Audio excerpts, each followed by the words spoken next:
he can kind of keep me back, and space begins to open up and capture one of my legs. Now we're in a half guard situation. So when you're on the top, what are you trying to do here? Okay, welcome. No more bricks.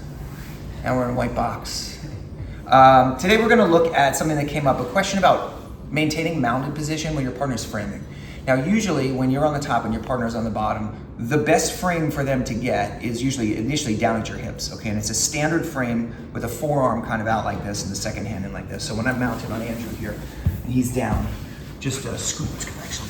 When we're here, best frame for him is one where he's got two arms in place, okay? So he's got a strong frame here. He can go double, like arms across the hips this way, so like one-on-one. Or he can go, like really best of all, a situation like this, where he's got his elbow on the inside, and this one is framing across. So now he's got a right angle here, and then a right angle here. So when he uses this frame, and I start to like lean against it, he pushes me back, go ahead and like drive me down towards your knees. It's not that easy to advance against this, okay? And then of course from here, his objective, just rotate a little bit here.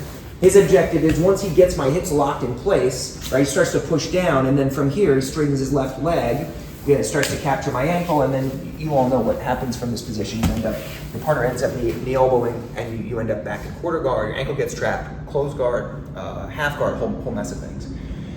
So a great situation to be in when you're on the top is where you isolate one of your partner's arms, all right? And so when your partner's framing like this, sometimes you can dig your hand through into this position, your hand's on the mat, and then from here you can walk and get your partner's arm up like this. Now, a good person will often establish a frame on the top, up at the shoulder line, and one down here. Now this is not great for him, but it's actually not the end of the world because as long as his elbow is in front of his shoulder, this is it's strong enough, and then he's got the second one going, and as I go to advance, he can, even though, go ahead and make your frame strong here, he can kind of keep me back, and space begins to open up, and then from here he can change sides exactly and start to capture one of my legs, get my knee, get my ankle, right? And then now we're in a half guard situation, so things improve. All right, so when you're on the top, what are you trying to do here? Well, when we're here, it always makes sense for us to try to bring our partner's top elbow over their shoulder. Okay, if his elbow's down here, I can stuff it. He doesn't want to be too extreme with it. But if you can take your partner's elbow up over their shoulder, this frame kind of dies on the way. Now when he goes to use this to push, it's really hard. From this position, we can go elbow to elbow. Okay, you can go palm to palm, wrist to wrist, bring your head forward. You can't bring your head forward when your partner's elbow is below their shoulder. Make a strong frame here. Now when I go forward, that frame stops me. But if I can get his elbow over his shoulder and then bring my head forward, that frame is no good anymore. And now there's a lot of pressure on his shoulder. From here, the bottom frame is all that's left. And your partner, a good person, can do some stuff with this, but it's tough. So once we get here, one good strategy is to switch so that your left hand holds your partner's neck on the far side and you have a free right arm. Now you can take your hand, post on your partner's elbow, stuff it, and then climb up over the top. Sometimes you'll get over both the elbow and the hand, okay? If that happens, this is good, okay? And now you're over that frame. We'll talk about what to do in a second. A lot of times you'll just kind of get over this arm here, just over the elbow here. And then from this position, we like to take this arm back and put our head on the inside. Once you're here, you can crawl your body forward, start making your transitions through. You've got top side triangles and a bunch of other good things. Now, the arm position we're looking at is great, okay? If your partner has a single frame, scoot back just this way a little bit. Partner has a single frame, okay, and this arm is up and here.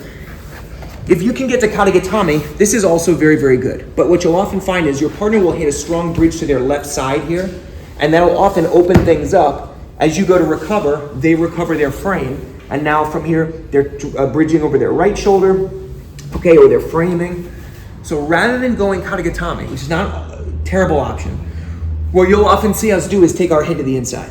Okay, rather than being head on the outside, we favor head on the inside. Why is that? Because once you get your head to the inside and you bring your head down towards the floor, your partner's arm is trapped. So now Andrew's wrist is trapped between my head and my shoulder. So when he goes to recover from here, it's enormously difficult, right? It's a closed circuit. Now, if you want, from this position, you can almost tripod up over your partner's arm and simply ride up into this position. Now, because you have head and arm, you have the opportunity to go back into some of those great topside attacks, and you're ready to rock, okay? So dealing with that with a good person on the bottom, it can be pretty tough, but you can do it. You just have to keep in mind order of priorities and making sure that elbow, the topside elbow goes over the shoulder, that's gonna crush that frame, let you go working on the bottom frame, which is the stronger one, okay? Hopefully this was helpful, you enjoyed it. Thank you so much for watching. See you soon.